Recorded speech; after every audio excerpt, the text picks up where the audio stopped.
Vamos lá, então, Hebreus capítulo número 12, a reflexão desta manhã, dando sequência àquilo que já temos visto nesses dias, segunda e terça.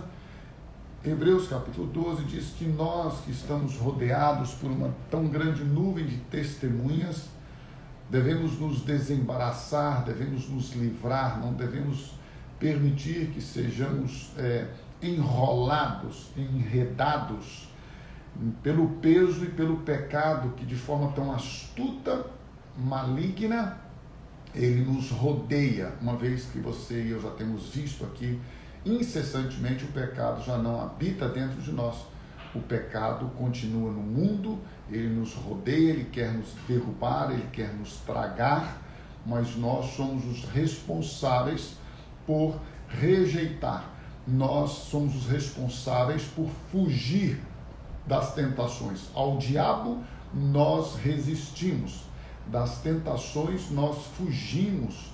Por isso que a Bíblia diz: vigiai e orai em todo o tempo para não cairdes em tentação. Aquele que cuida estar de pé, olhe e não caia, pois não veio sobre vós tentação que não fosse humana, mas fiel é Deus, que não vos deixará ser tentados acima do que podeis suportar. Antes, com a tentação, também vos dará o escape. Então Deus sempre nos dá o escape. E não tenha dúvida que o escape, na sua maioria, é fugir mesmo. Ninguém deve enfrentar tentações, porque tentações vêm dos nossos desejos. Então você não deve dar lugar a esses desejos. O apóstolo Tiago fala claramente isso. Você, ao ser tentado, não deve conceber no seu coração a tentação. Veio a tentação, vieram os pensamentos, vieram e sobressaíram os desejos, você rejeita, repreende e foge. Então você continua perseverante e vamos continuar correndo, porque nós temos um ministério, uma proposta e um propósito de vida para estarmos aqui nesta terra. E ele diz então: vamos correr, vamos perseverar para este ministério, para esta carreira, para esta caminhada, esta estrada que nos está proposta. E para isto, para continuarmos caminhando, nós vamos olhar firmemente para Jesus, o autor e o consumador da nossa fé. Sempre, sempre, pessoal, palavra de Deus, olhando para Jesus. Jesus é a palavra, ele é o verbo, palavra. Meus sentimentos, minhas emoções submetidas à palavra de Deus. Minha mente, meus pensamentos levados cativos à palavra de Deus, aos princípios da palavra de Deus, à autoridade suprema, soberana na minha vida, na minha existência, no meu ser, palavra de Deus. Então, o versículo número 2 de Hebreus 12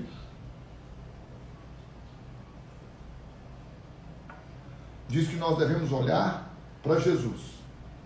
E aí diz que Jesus, pela alegria que lhe estava proposta, ele aceitou, ele se submeteu, ele se rendeu, ele se ofereceu. Gente, eu disse ontem, vou repetir hoje, rapidamente fazendo essa síntese aqui. Lembre-se sempre disso: Jesus não foi obrigado a oferecer-se como um sacrifício a Deus. Jesus foi ouvido naquilo que clamou quando ele disse: Pai, se possível for, passa de mim este cálice. Mas ele optou, foi uma opção dele, em obediência e submissão à vontade de Deus. Ele disse: mas não seja feita a minha vontade, faz a tua vontade. Se a tua vontade é que eu me ofereça, porque sacrifícios não quisestes, diz a palavra de Deus. Corpo me preparaste, disse Jesus. Então eis que eu estou aqui. Esse é o princípio da ação de Jesus e da reação diante dos seus sentimentos. Sentimentos: eu não quero passar por este sacrifício para não estar separado do Pai. Reação ao sentimento de Jesus. Primeiro foi a reação, no sentido de que ele disse: a ação está ali, se possível for, passe de mim este cálice. Reação a esse sentimento, ele reagiu ao sentimento dele: não seja feita a minha vontade. Então nós continuamos tendo desejos sujeitos à tentação e ao pecado que tão de perto nos rodeia. A tentação é fruto do nosso desejo. O pecado é fruto da concepção, de eu aceitar, conceber no meu coração esse desejo.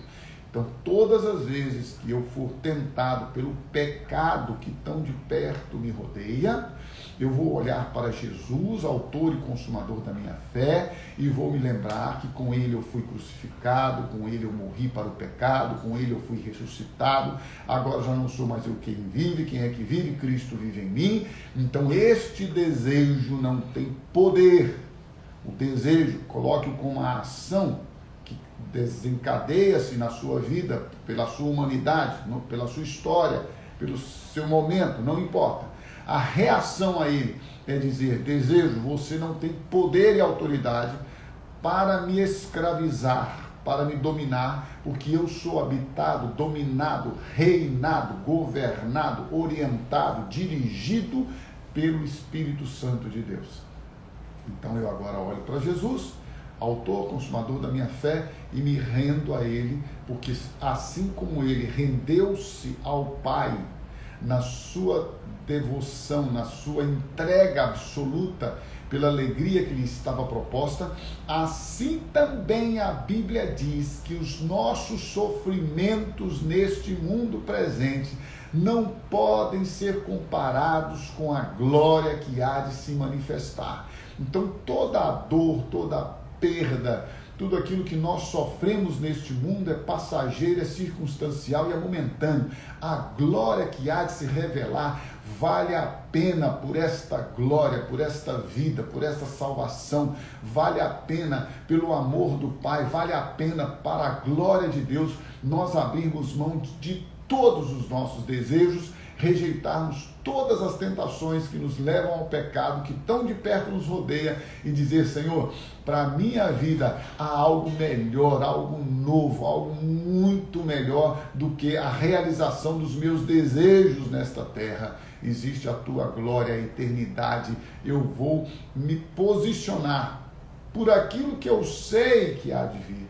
E agora eu vivo uma vida renovada, restaurada, abençoada e plena em Cristo Jesus. Olhando para quem? Para Ele, para Jesus, autor e consumador da nossa fé, suportou a cruz, desprezou a vergonha, a humilhação, o desprezo. Lembrando que eu não vou entrar nisso hoje, está nas lives aí de quinta e sexta-feira passada, se não me falha a memória, mas uma coisa que me encheu de alegria, de júbilo, eu fiquei festejando e ainda estou.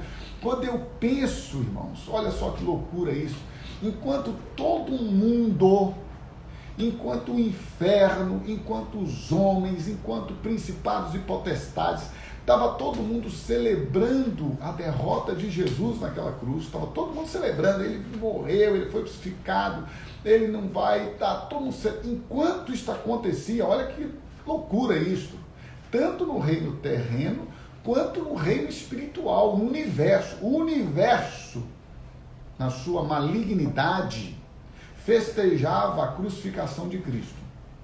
E ao mesmo tempo que os inimigos, que são os nossos inimigos, festejavam a derrota de Cristo, Cristo na cruz, nós não estávamos vendo, mas o universo foi presenciando isso de tal forma, de um poder tão tremendo, que a Bíblia diz que mortos foram ressuscitados, pessoas, a terra se abalou, o universo se abalou e Cristo triunfou. Então deixa eu dar uma notícia para você, por vezes você e eu enxergamos nas nossas vidas e nos nossos momentos derrota e fracasso, mas no reino espiritual e na eternidade, Deus está movendo os céus e a terra para que todas as coisas cooperem para o bem daqueles que amam a Deus e para que em todas as coisas, guarde isto, independente daquilo que estamos vendo, ouvindo, sentindo, percebendo,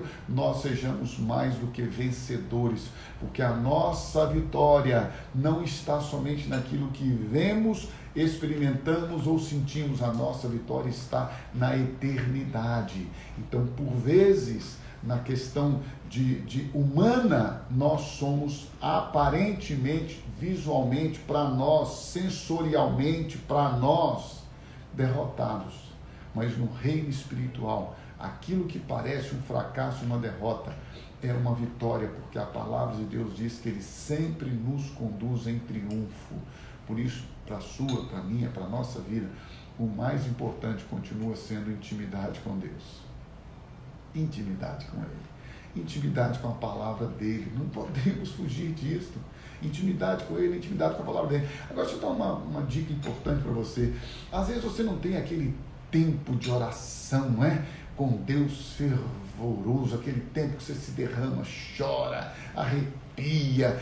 Ok, vamos buscar esse tempo, isso é maravilhoso, isso é uma coisa transbordante, um batismo no Espírito Santo.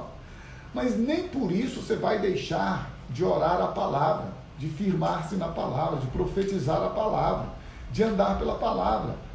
Você precisa exercitar isto, independente do que eu vejo, do que eu sinto, do que eu acho, do que eu penso, do que eu estou vivendo. Continue profetizando a palavra, porque a sua e a minha, a nossa vida está com um alvo, com um propósito, a eternidade. E então a Bíblia diz que Ele desprezou toda a vergonha, não deu o menor sentido para a humilhação que Ele estava vivendo dos homens, ou através da vida dos homens, e entrou na dimensão do espiritual, e ali diz a palavra de Deus que Ele foi triunfante, foi ressuscitado, e a Bíblia diz, porque Ele cumpriu a vontade do Pai, Ele está assentado à destra dele, ao trono, ao lado, à destra, à direita de Deus, no trono da sua graça maravilhosa. E a palavra de Deus diz então que você deve viver atentamente, percebendo que Ele suportou esta oposição dos pecadores. Jesus, aquele que foi ouvido para ser livre dessas situações, Ele suportou pela glória, por entender aquilo que estava por vir. E aí a Bíblia diz, você não desanima não, porque, gente, se tem algo terrível, é quando você se vitimiza. Quer uma dica para você sair da deprê? Para de ficar tendo dó de você. Todos nós podemos ter momentos de ansiedade? Sim. Todos nós podemos cair num quadro de uma enfermidade, doença da depressão? Sim. Ninguém está isento. Você pode ser crente, você pode orar, você pode jejuar, você pode ler a palavra de Deus. Se você não cuidar da sua alma, das suas emoções, dos seus sentimentos, não ache você que você está isento, não, porque não está. E pode ser que precise, inclusive, de terapia psicológica, de tratamento psiquiátrico, medicamentoso, para tratar das suas emoções, da sua alma. Portanto, não ignore isso. Nunca, jamais.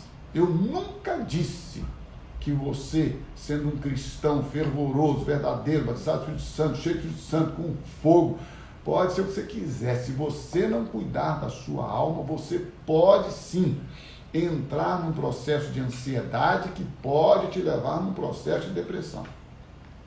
Independente disto, que você vai entrar ou não, que você precisa cuidar da sua alma, das suas emoções. Todos nós precisamos. Quem não cuida da alma, quem não cuida das emoções, está fragilizado. Agora, por favor, se tiver nesse ponto, procure logo ajuda, vá tratar. Mas não permita no seu coração, na sua mente, colocar-se como vítima.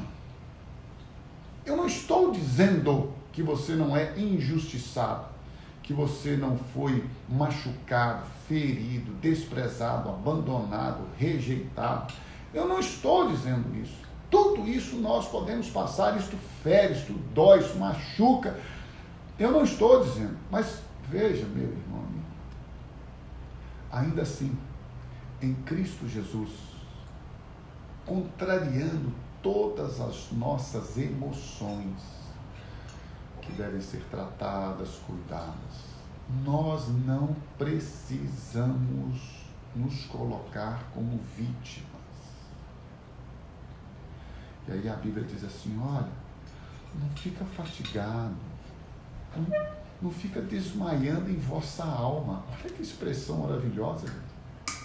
Vocês vão desmaiar, já, Para de ser coitado, meu irmão e minha irmã. Vou lembrar você de uma coisa que eu sempre gosto.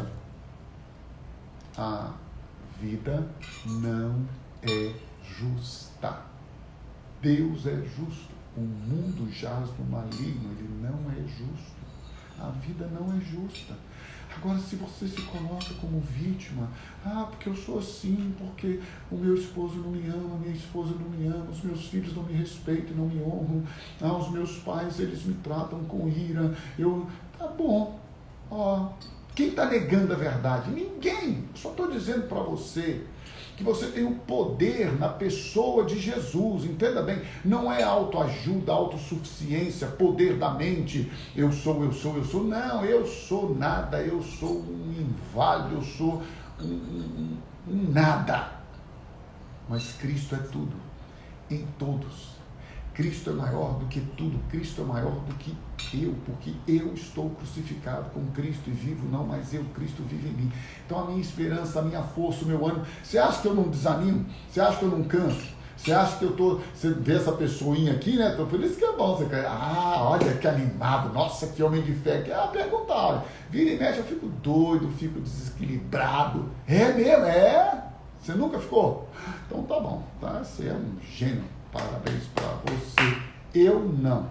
Eu tenho limitações, finitudes, eu canso, eu fico desgastado, eu tenho hora que eu falo, acho que não vai dar. Mas aí você se lembra, ou então você tem uma pessoa, como eu tenho a hora do meu lado, que vai chegar, ministrar a palavra, tem os irmãos que vêm e dizem, não, anima-te, levanta-te, não desista, tem a palavra de Deus que diz, ser forte, tem bom ânimo. É isso, é o corpo de Cristo, é a palavra de Deus. Não importam os meus sentimentos, não importa o que eu sinto. O que importa é que Deus, Ele nos capacita, diante das circunstâncias de dificuldades, a vencermos a nós mesmos, no sentido da nossa alma, das nossas emoções, dos nossos sentimentos.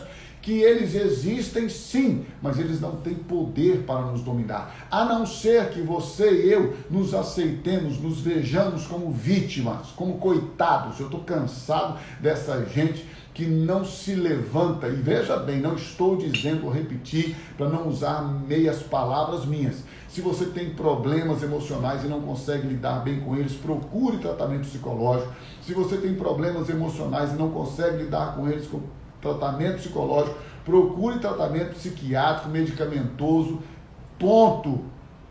Dito isto, para de se fazer de vítima e de coitado, de olhar para si como se você fosse a pessoa mais incompreendida, a pessoa mais maltratada, mais injustiçada. Na luta contra o pecado, ainda não temos resistido até o sangue.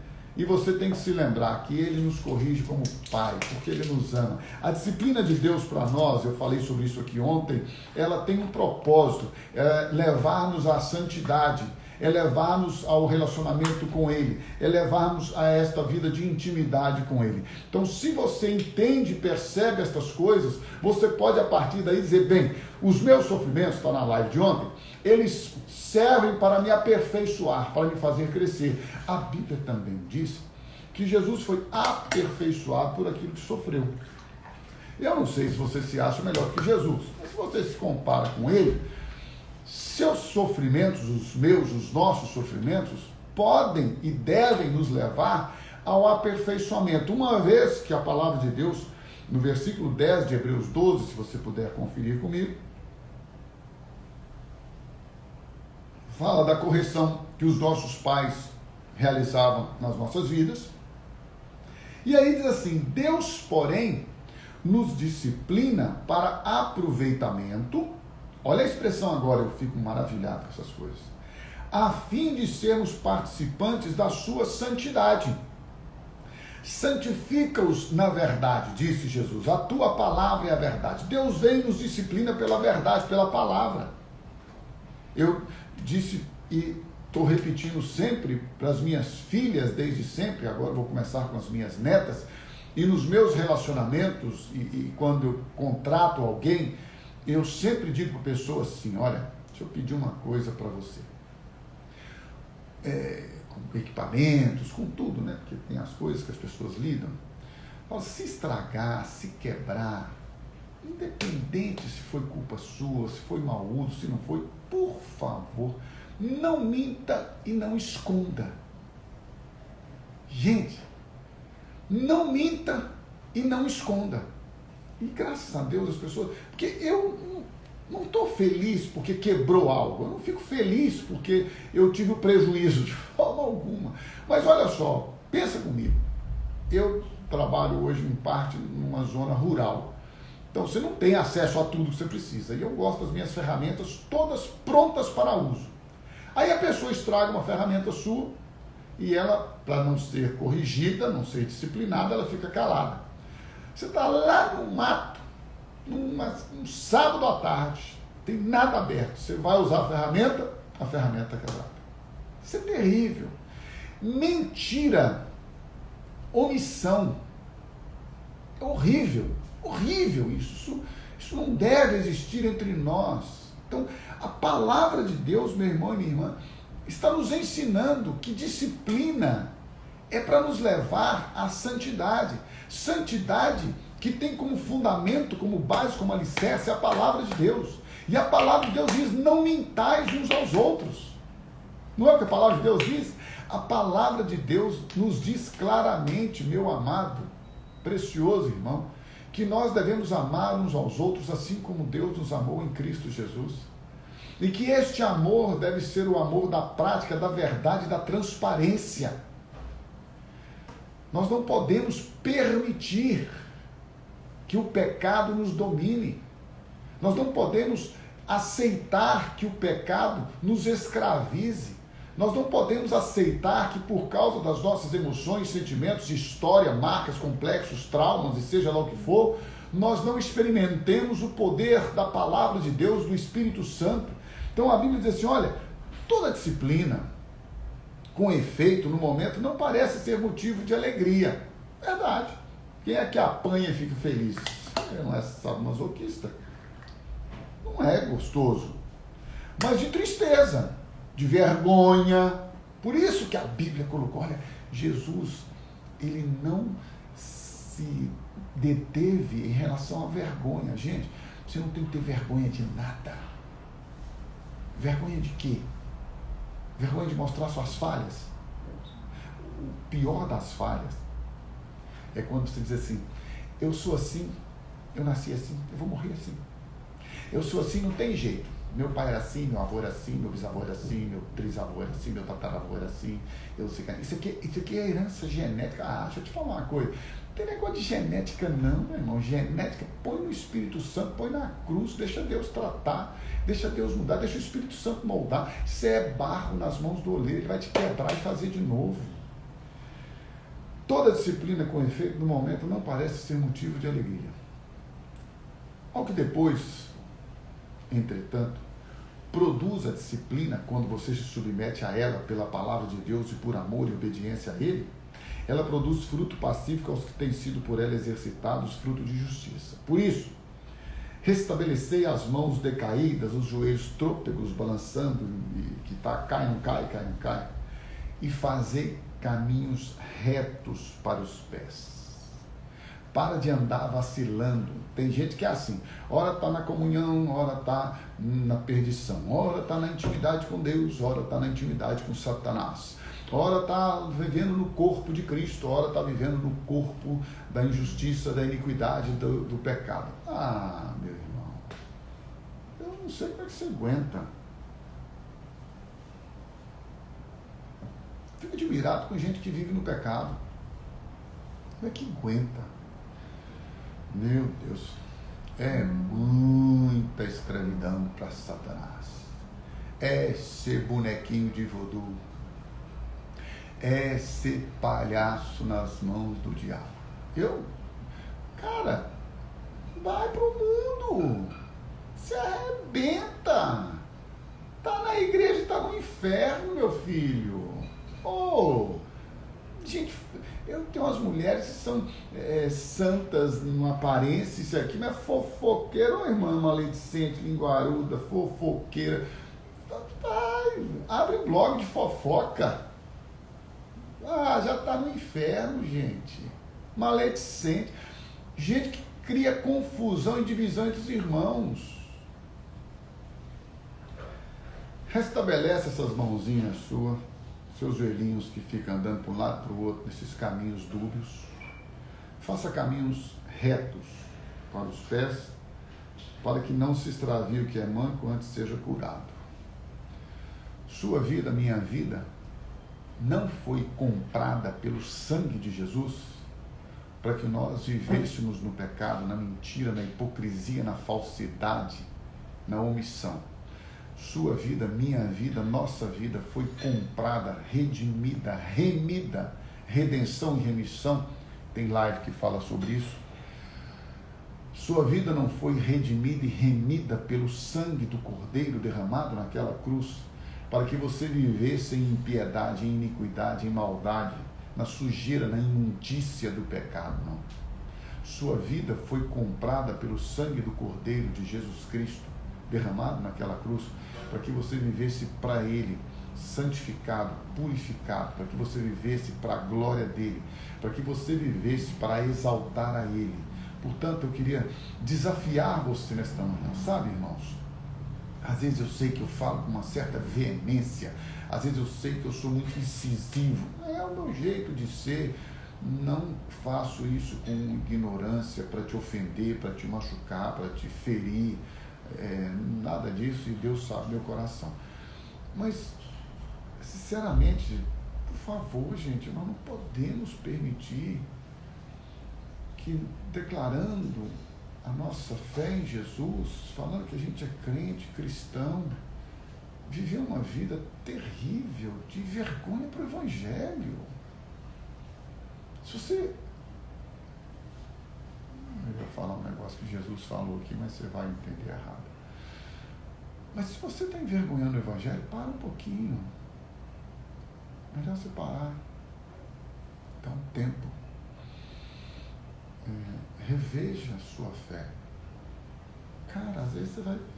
Assume outra filosofia aí, sei lá o quê. Ou assume ateísmo, de repente. Para de crer em Deus. Faz igual os animais. Não tem alma. Morreu, acabou. Sei lá. Mas se você vai ser cristão, se você vai professar que Jesus é seu Salvador e o Senhor da sua vida, tenha pelo menos coerência. Coerência, só isso, coerência. O que é coerência? Coerência é você viver de acordo com o que você fala e falar de acordo com o que você vive. Isso é coerência. Coerência é só isso. Para a gente não envergonhar o Evangelho, né? Às vezes a gente fala para as pessoas que a gente tem uma fé, e essa fé que a gente fala que tem, que é na palavra de Deus, e a gente não vive conforme a palavra de Deus. Bom, esse é o meu desafio, essa é a palavra para você nesta manhã. Que o Senhor te abençoe, te guarde, que o Senhor desperte em você esta responsabilidade. Esta responsabilidade. Nós não podemos brincar com Deus, nem com sua palavra. De Deus não se zomba. Não brinque com a palavra de Deus. Não brinque. Não pise. Despreze o sangue de Cristo que foi derramado por você naquela cruz. Se você não crê, ok, um direito seu. Se você diz crer, posicione-se. Ou então é melhor você não dizer que você crê. As consequências são terríveis. Não caia nessa dureza de coração. Que Deus tenha misericórdia da minha vida e de todos nós. Como eu já disse aqui, todos os dias eu falo com Deus. Deus, me guarda, me poupe. E se, porventura, eu vier ou pensar em desonrar o teu nome, Senhor, por favor, me chame me leva, me recolhe, me recolhe, não é? Se é para desonrar o teu nome, se é para envergonhar o teu evangelho, Senhor, me recolhe. É melhor estar contigo, porque eu não quero, Senhor, que depois de eu ter pregado a tantos e por tanto tempo, ser eu mesmo achado debaixo de juízo e de condenação.